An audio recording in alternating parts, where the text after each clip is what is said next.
Hello student, good morning, good afternoon, good evening, जब भी तुम मेरा वीडियो देख रहे हो। स्टूडेंट, आज हम लोग कौन सा लेक्चर पढ़ने वाले हैं? Lecture number 28। Lecture number 28। ठीक है, पहले हेडिंग डाल लो क्योंकि लेक्चर वाइज तैयारी करने में हम लोगों को बहुत सहूलियत मिलेगा। उसके बाद इस टॉपिक में हम लोग पढ़ने वाले क्या है, मतलब इस लेक्चर में हम लोग पढ़ने वाले क्या है? तो इस लेक्चर में हम लोग पढ़ने वाले हैं एप्लीकेशन ऑफ डाइपोल मोमेंट, और सबसे इंपॉर्टेंट एप्लीकेशन होता है types of solvent. Types of solvent. तो जल्दी से लेक्चर नंबर 28 लिख लो और टाइप्स ऑफ सॉल्वेंट लिख लो। अगर तुम इतना लिखे होगे तो अभी तक हम लोग सॉल्वेंट में कितने टाइप का सॉल्वेंट पढ़े हैं? तो दो टाइप का सॉल्वेंट जानते हैं। कौन कौन सा? एक पोलर सॉल्वेंट और एक नॉन पोलर सॉल्वेंट। यहाँ पे हम लिख सकते हैं कि as we know that there are two types of solvent. First नाम क्या है? Polar solvent. मेरे साथ साथ नोट्स बनाते चलोगे, साथ साथ लिखते चलोगे। नॉन पोलर सॉल्वेंट, जहां डाउट होगा वहां पूछ लोगे। अच्छा बताओ, पोलर सॉल्वेंट के लिए म्यू का कंडीशन क्या है? जीरो नहीं होना चाहिए। और नॉन पोलर के लिए म्यू का कंडीशन क्या है? तो जीरो होना चाहिए। ठीक है, यहां तक हम लोग डिस्कस कर चुके हैं। तुमको यहाँ पे एग्जाम्पल के तौर पे कम से कम दो दो एग्जाम्पल अपने मन से सोचना है। पोलर में दो एग्जाम्पल अपने मन से बताओ, नॉन पोलर में दो एग्जाम्पल अपने मन से बताओ। तो पोलर में दो एग्जाम्पल में एक एग्जाम्पल है वाटर, बहुत फेमस एग्जाम्पल है, और एक एग्जाम्पल है मिथाइल क्लोराइड CH3Cl। ठीक है, और भी है, अल्कोहल भी पोलर सॉल्वेंट में ही आता है। ठीक, अगर तुम अल्डिहाइड लोगे वो भी पोलर सॉल्वेंट में ही आता है, फॉर्मल्डिहाइड, ये भी देखो पोलर सॉल्वेंट है। नॉन पोलर सॉल्वेंट जिसका डाइपोल मोमेंट जीरो होता है, एग्जाम्पल में सबसे अच्छा एग्जाम्पल है CCl4। ठीक है, और भी एग्जाम्पल है बेंजीन, एक नॉन पोलर का अच्छा एग्जाम्पल है। टॉल्वीन भी नॉन पोलर में ही आता है, स्लाइटली पोलर होता है, लेकिन नॉन पोलर पे इसको लिखा जा सकता है। ठीक है, उसके बाद ट्रांसफॉर्म में अगर कोई अल्कीन प्रेजेंट हो तो वो भी नॉन पोलर होता है, याद होगा तुमको। 1,4 डाइक्लोरोबेंजीन भी नॉन पोलर सॉल्वेंट में आता है। तो अभी तक हम लोग पोलर और नॉन पोलर के बारे में पढ़े हैं। तुम पहले पोलर और नॉन पोलर के आधार पे ये एग्जाम्पल के साथ नोट कर लो, तब हम यहाँ पे तुमको कुछ अलग बात बताएंगे।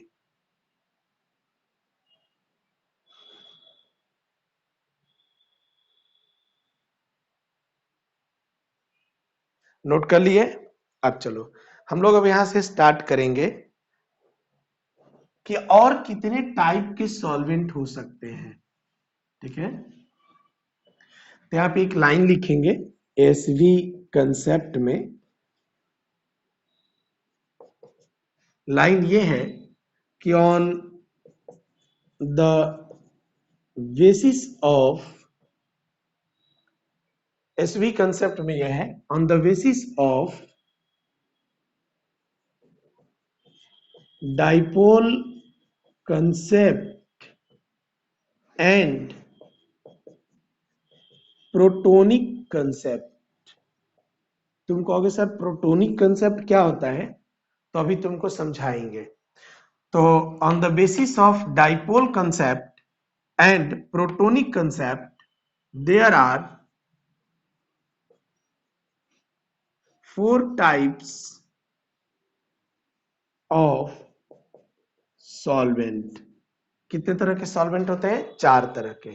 कौन कौन सा? पहला पोलर एंड प्रोटिक सॉल्वेंट, लिखते चलो, polar and protic solvent. Second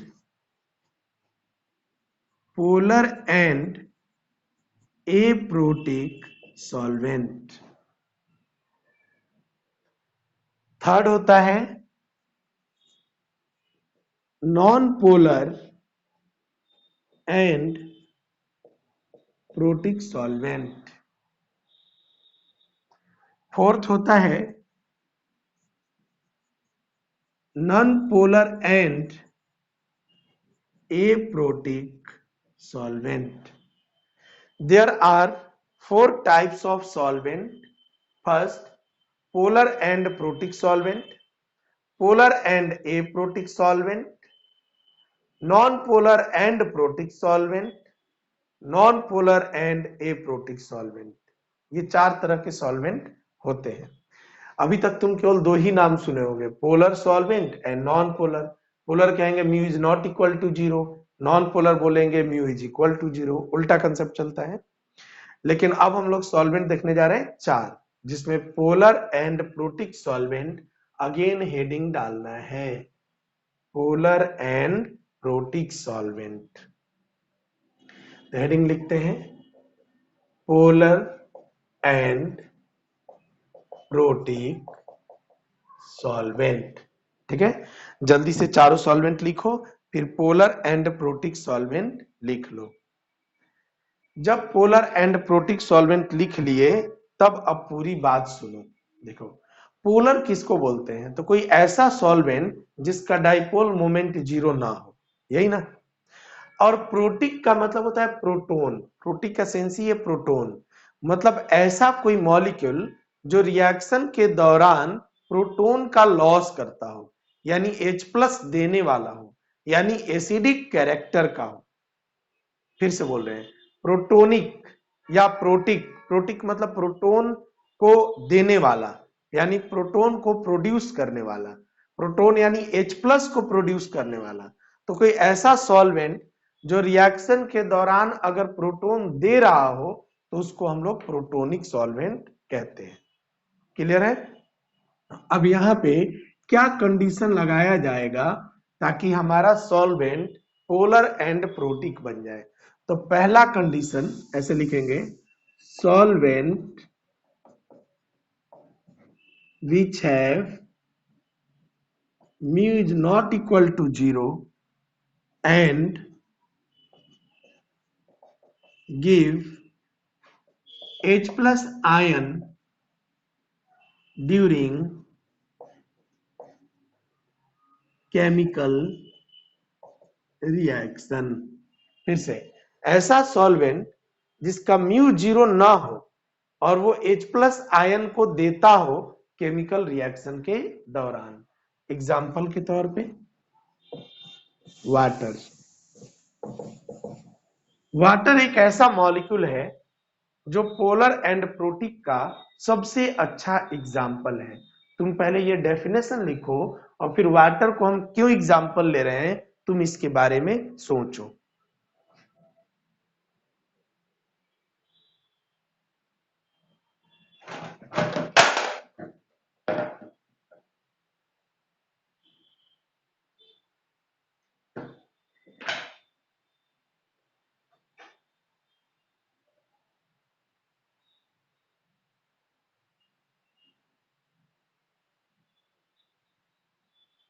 ठीक है, देखो वाटर कैसे लिखेंगे, H2O। जब ये रिएक्शन करेगा तो H+ और OH- में ब्रेक करेगा। ठीक है, अब H+ और OH- में ब्रेक किया मतलब H+ देने वाला है, और H+ देने का मतलब ये हुआ कि इसका नेचर क्या है, प्रोटिक नेचर है, ये प्रोटिक नेचर है। सेकेंड थिंग क्या है कि जो वाटर है उसमें ऑक्सीजन का इलेक्ट्रोनिगेटिविटी ज्यादा है हाइड्रोजन से, तो हाइड्रोजन से ऑक्सीजन की तरफ एक एरो बनेगा, इधर भी हाइड्रोजन से ऑक्सीजन की तरफ एक एरो बनाओगे और इन दोनों का रिजल्टेंट ऊपर की तरफ जाएगा, मतलब इसका mu is not equal to 0 होगा। मतलब इसमें दो काम हो रहा है, एक तो mu is not equal to होने से ये पोलर नेचर का है, और सेकेंड थिंग क्या है कि ये H प्लस को लॉस करने की वजह से प्रोटिक है, इसीलिए इसका पूरा नाम है पोलर प्लस प्रोटिक वाटर। बहुत अच्छा कंसेप्ट है, तुम पहले इसको लिख लो।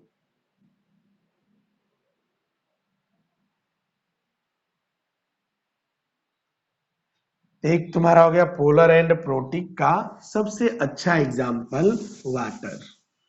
क्या कोई और एग्जाम्पल सोच सकते हो जो पोलर एंड प्रोटिक को एक्सप्लेन करता हो? तो मेरे अनुसार सेकंड सबसे अच्छा एग्जाम्पल है अल्कोहल, ROH। देखो, और वीडियो मेरा पॉज करके तुम ये बताओ कि क्यों अल्कोहल पोलर एंड प्रोटिक है। तो तुम यहाँ पे दो बात बोलोगे। पहला केस कि ROH ऐसे लिखोगे, ऑक्सीजन का इलेक्ट्रोनेगेटिविटी ज्यादा, इसका कम, यानी कि एरो बनेगा, मतलब mu is not equal to 0, मतलब इसका नेचर क्या लिख दिए, पोलर। सेकेंड थिंग क्या है कि अगर ROH को लिया जाए तो वो RO minus plus H plus में ब्रेक करेगा। H प्लस देने की वजह से इसका नाम होगा प्रोटिक, और mu is not equal to 0 होने से इसका नाम होगा पोलर। अब इसका पूरा नाम होगा पोलर प्लस प्रोटिक। बहुत अच्छा एग्जांपल, पोलर एंड प्रोटिक।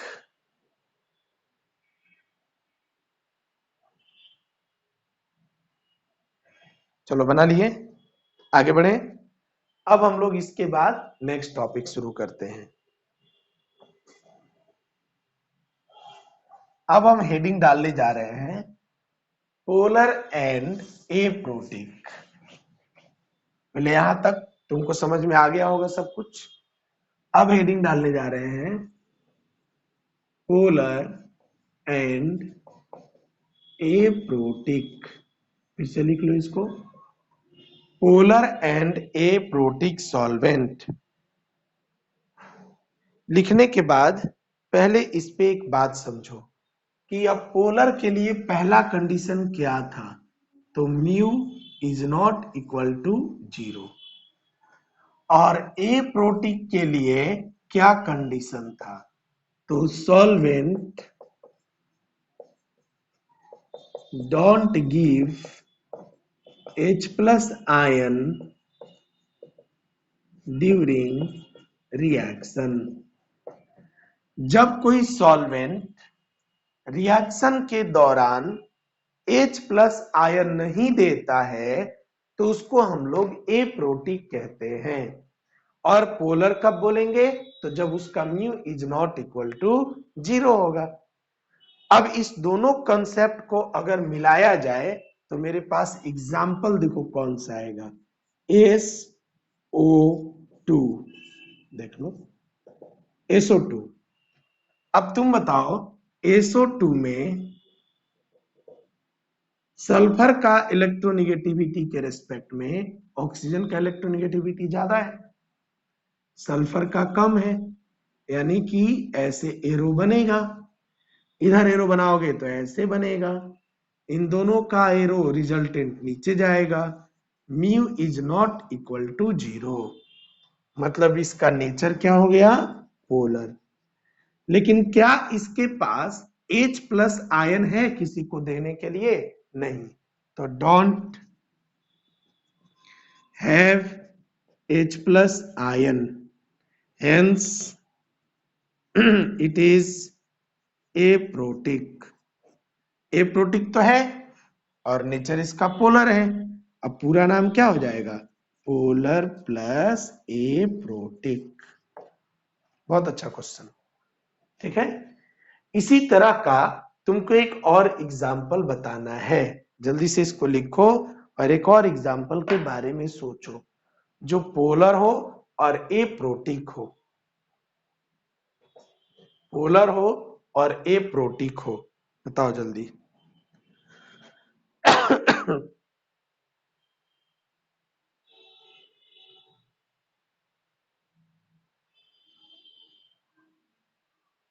तो एक एग्जाम्पल और है पोलर एंड एप्रोटिक का, और वो एग्जाम्पल है HCOH, फॉर्मल्डिहाइड।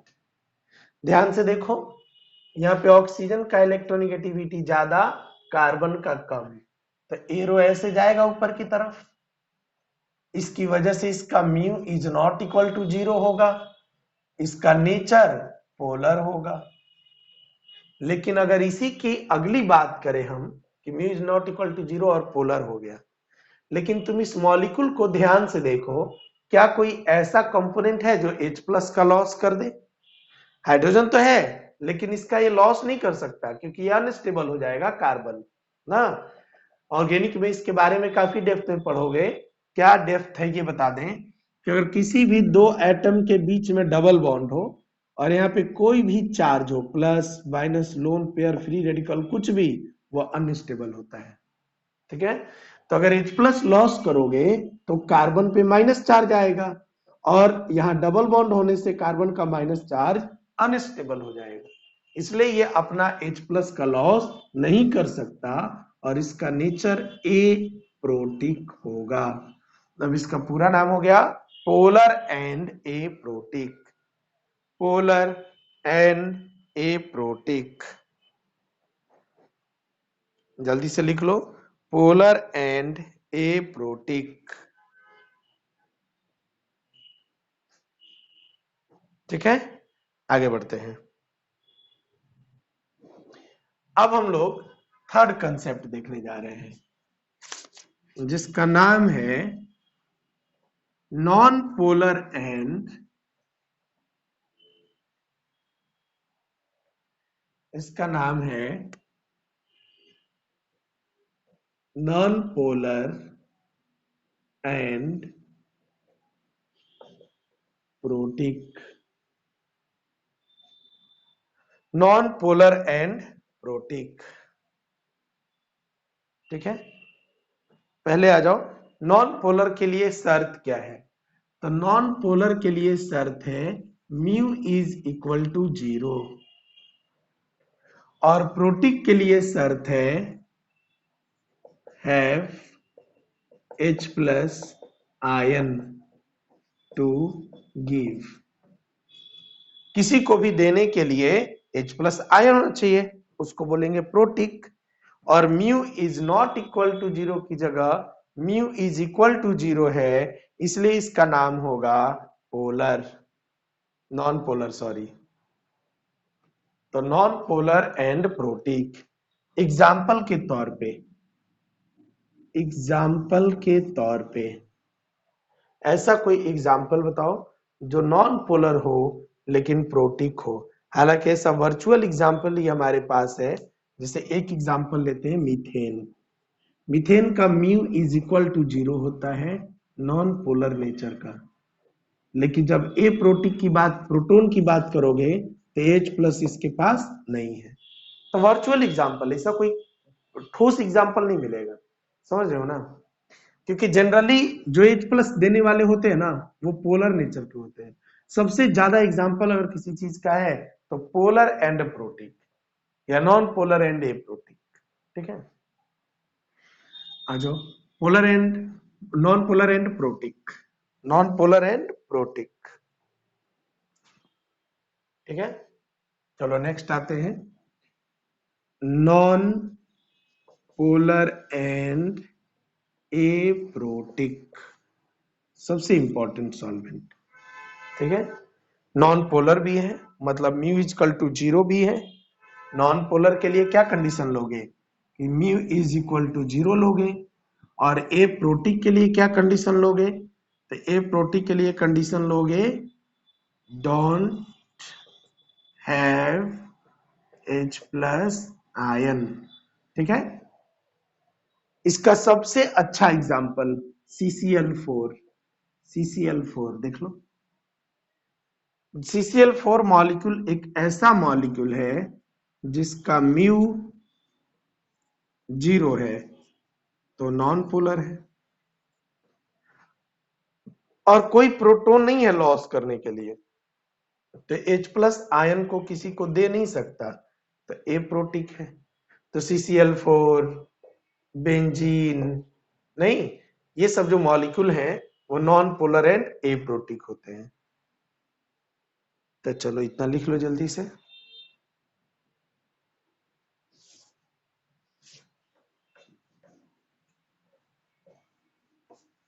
अब सबको एक साथ समराइज करते हैं, ठीक है।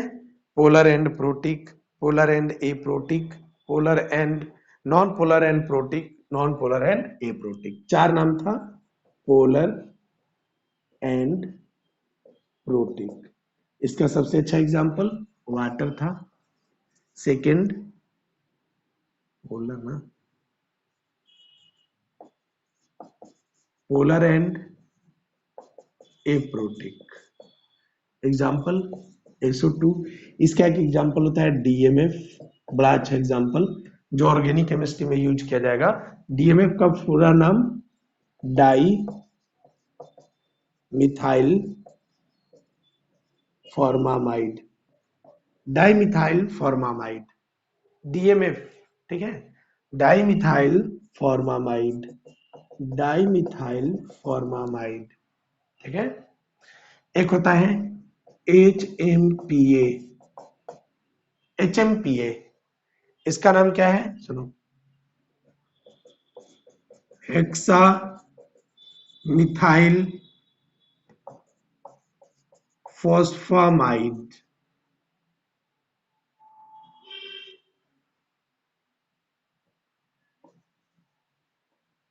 फॉस्फामाइड कैसे स्ट्रक्चर बनाते हैं, एग्जाम में ये ना तुमसे डायरेक्ट पूछेगा कि HMPA का स्ट्रक्चर इसमें से कौन सा है, DMF का एग्जाम्पल इसमें से कौन सा है, ठीक है। एक होता है DMSO, पूरा नाम dimethyl sulphoxide, dimethyl sulphoxide, SO2, DMF, HMPA, DMSO। तीसरा नाम है हमारे पास non polar and protic. Non polar and protic का क्या सेंस है, तो नॉन पोलर मतलब म्यू इक्वल टू 0 और इसका वर्चुअल एग्जांपल होता है मीथेन, हालांकि परफेक्ट एग्जांपल इसका नहीं होता। Fourth non polar and aprotic, बहुत सारे एग्जांपल हैं, CCl4, बेंजीन, 1,4 डाइक्लोरो बेंजीन, ठीक है। तो ये था हम लोगों के पास चारों अलग अलग सॉल्वेंट, ठीक है, जो डाइपोल मोमेंट पर डिपेंड कर रहा था। डाइपोल मोमेंट के द्वारा हम इसको सॉल्व कर रहे थे। चलो अब इसको मिटा देते हैं। तो टाइप ऑफ सॉल्वेंट भी हम लोगों का कंप्लीट हो गया अच्छे से, ठीक है। टाइप ऑफ सॉल्वेंट हम लोगों का अच्छे से कंप्लीट हो गया ना।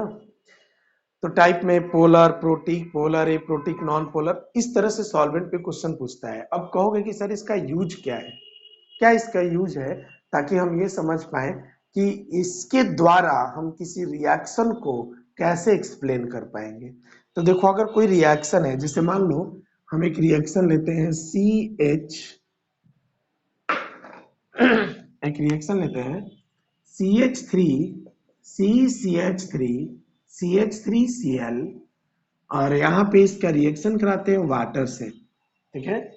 तभी तुम लोग ऑर्गेनिक केमिस्ट्री जब पढ़ोगे तो तुमको बताया जाएगा कि रिएक्शन SN1 से जाएगा। किससे जाएगा, SN1 से। 2 स्टेप का मैकेनिज्म है। पहला स्टेप में कार्बोकेटायन बनेगा, दूसरा स्टेप में आके न्यूक्लियोफाइल अटैक करेगा। न्यूक्लियोफाइल क्या होता है, तो OH माइनस जो है वो H प्लस और OH माइनस में टूट जाता है और यही OH माइनस आकर के यहाँ अटैक करता है। प्रोडक्ट बनेगा CH3C CH3CH3OH। ठीक है, इस ये जो रिएक्शन है ना सबसे ज्यादा किसमें होता है, पोलर एंड प्रोटिक में। ये वहां पे स्पष्ट तुमको बताया जाएगा। लेकिन अगर हम रिएक्शन लें CH3Cl और यहाँ वाटर का रिएक्शन कराएं तो ऑर्गेनिक में तुमको बताया जाएगा कि ये रिएक्शन SN2 के माध्यम से जाएगा। किसके माध्यम से जाएगा, SN2 के माध्यम से। और इस केस में जो सॉल्वेंट चाहिए वो सॉल्वेंट के तौर पे हमको DMF चाहिए या DMSO चाहिए, मतलब पोलर चाहिए और एप्रोटिक चाहिए, polar and aprotic. SN2 reaction polar and aprotic में बहुत फास्ट होता है, जबकि SN1 reaction polar and protic में बहुत फास्ट होता है। ये दोनों बड़ा कंफ्यूजन है, पोलर और प्रोटिक लोगे तो SN1, पोलर एंड एप्रोटिक लोगे SN2। ठीक है, तो solvent decide the path of chemical reaction.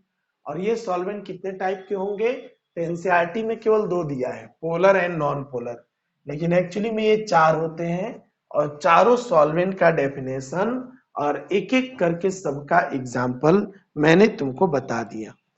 अब हमारा अगला टॉपिक है रेजोनेंस, बहुत इंपॉर्टेंट टॉपिक रेजोनेंस, बड़ा इंपॉर्टेंट है। हालांकि ऑर्गेनिक केमिस्ट्री का टर्म्स है, लेकिन यहाँ पे बॉन्ड ऑर्डर वगैरह निकालने के लिए कई बार पूछ देता है, तो रेजोनेंस हमारे लिए बहुत जरूरी है। तो जल्दी से तुम हेडिंग डाल लो रेजोनेंस।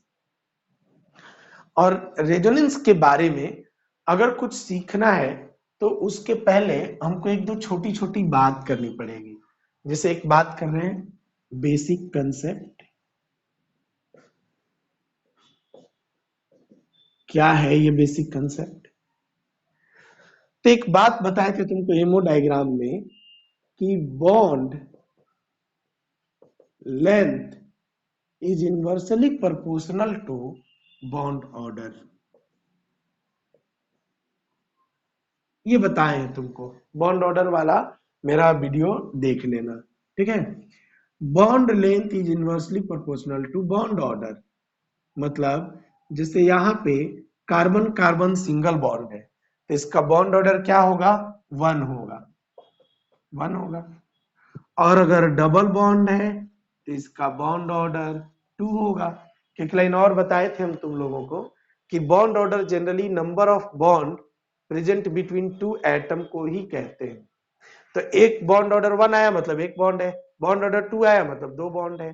अब बॉन्ड ऑर्डर जितना ज्यादा होगा बॉन्ड का लेंथ उतना छोटा होगा, मतलब इसकी लंबाई अगर L1 है और इसकी लंबाई L2 है तो L2 is less than L1। पहले बोलो इतना बात समझ में आ गया। अब तुमको बताएं जब इसका एक्सपेरिमेंट बॉन्ड लेंथ देखोगे तो इसका आएगा 1.53 एंगस्ट्रम। कितना आएगा, 1.53 एंगस्ट्रम। इसका जब बॉन्ड लेंथ देखोगे तो आएगा 1.33 एंगस्ट्रम। ये देखो 1.53 एंगस्ट्रम और 1.33 एंगस्ट्रम, इसका लेंथ कम हो गया क्योंकि नंबर ऑफ बॉन्ड बढ़ गए। अब साइंटिस्ट लोग इन दोनों कंसेप्ट का यूज किए बेंजीन रिंग के अंदर। ये देखो बेंजीन रिंग है, बेंजीन रिंग में यहाँ पे डबल बॉन्ड, यहाँ सिंगल बॉन्ड, यहाँ double bond, single bond, double bond, ऐसे होता है। ठीक है, समझ में आ रहा है मेरी बात।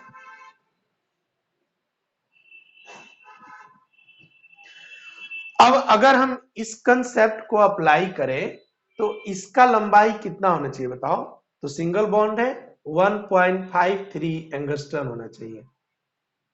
अगर डबल बॉन्ड का अप्लाई करें तो 1.33 एंगस्ट्रम होना चाहिए।